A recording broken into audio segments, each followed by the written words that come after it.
Howdy folks, let's take a look at my 278 solution to the prime factory. Now this is 278 commands or whatever. It's not the program length, obviously. That would be a little ridiculous. So this is similar to the other one that I did with the 26 instructions. It has a bunch of initialization here at the beginning, and what it does to optimize is it uses an index and an array in order to step through these two prime numbers that are going to be our factors. Now, the way to optimize this for speed is you have to realize that your inputs are going to range from 2 to 20. And this is important because this tells you which factors you need to look for, and you can ignore other stuff. So why don't we take a look at the list of factors that are in these numbers. So here's all the factors that we have. Now if you take out all the 2s and 3s, what you have left over is over here. And so what you notice is every single one of these is a prime number, so it's going to divide by itself once, and it's the only factor. There's not like 7 and 7 or 5 and 7 or anything like that. When you take out all the 2s and 3s, all you have left is one prime number at most. So this is helpful in shortcutting our process, and we'll see that in a little bit, because what we're going to do is we're only going to pull out the 2s and the 3s, so that we have, whenever we're done with that, any number that's left over is the last factor, and we can just outbox it. We don't have to screw around with anything else. We don't have to calculate anything. So we can save a lot of instructions doing that. I think it was over 100 instructions that it was able to do that. So first of all, we're going to copy from 0. You probably should know this stuff by now if you've done this game to this point. So basically we're going to create a 1 and a 2 and a 3 slot over here. We are also going to create an index for our array. So this is going to be used as an indirect pointer. And let's see, we are going to start our array at 1. So we're going to go here and we're going to move downward.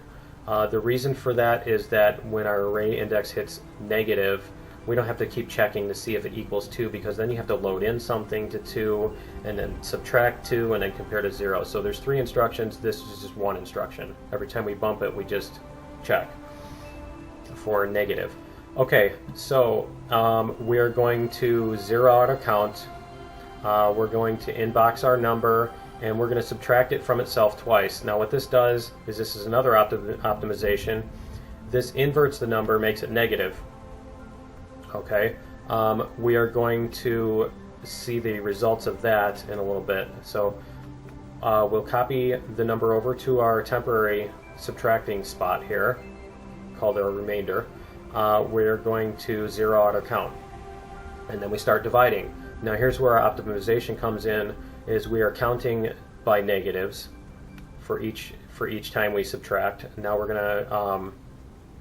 going to take our number, we're going to subtract, but we're using negative numbers, so obviously we're going to add instead. And we're going to do the same thing as far as dividing and keeping our count. But this time, instead of having to jump through 2 comparisons to see if we need to stop or continue, because most of the time it's going to still not be done yet. So we need to do this, check this case first. That way we're not, checking 2 other cases and then, oh, by the way, yeah, we need to repeat again, even though we just wasted 2 instructions. So that's what this whole deal is about. So this saves us a few instructions by going negative. When it's not negative anymore, it's either 0 or positive. So if it's 0, it's a factor, as you would probably have guessed.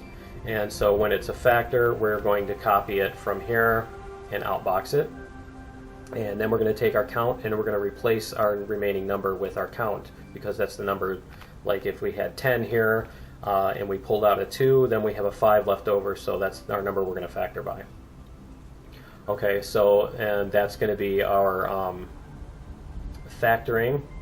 And if it's not a factor, all we're going to do is we're going to bump our index by 1 over to here. So we're going to do 3 next, And notice if it's negative, we're done. And so we're going to shortcut that process too. If it's a negative number, we are going to go over to the number that we have left over, because it's going to be one of these. It's going to be a 5, a 7, 11, 13, 17, or 19, and it's going to be the only number left. So it's a prime factor. We can just take it right out of there and outbox it. But obviously we're working with negative numbers, so we have to reinvert that once again. So that's what that's doing. The other end condition here is if our counter is a 1, and I'm not sure if I actually even need that or not. I might have to double check that. But if our counter is a 1, the last remaining number is a prime number itself. So yeah, I'll have to double check that. So in that case, we would jump back to 0. So I might actually be able to save a couple of instructions on this by removing that, and I'll test that later. So anyway, this only checks a few and doesn't waste its time with all the extra factors, so it runs fairly quickly, especially after the initialization is done. But as you can see, we're checking out the 2, and we're going to find 2 is not a factor. We're going to find 3 is not a factor, and so we're just going to be done.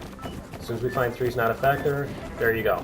Okay, so this is going to run fairly quickly, as you will see, and with very few wasted instructions. And we'll let this finish up. 13 should run fairly quickly too, because it just shortcuts. And once it figures out there's no 3. And there we go. So that's it. That's the whole thing, and it only takes 278 instructions. So we got that going for us, which is nice. Now if you can see down here, I've got one that does it in 63 steps. So if you want to see the ridiculous solution, you can check out my other video and see that at work. It's actually pretty cool to watch it execute. So yeah, go check that one out, and I will see you guys probably over there. Laters. So here are the solutions if you want to look at them real quick.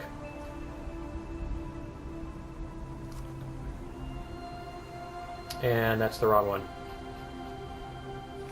So we'll start over.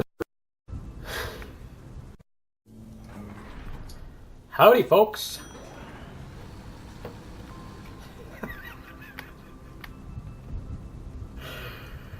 Herder.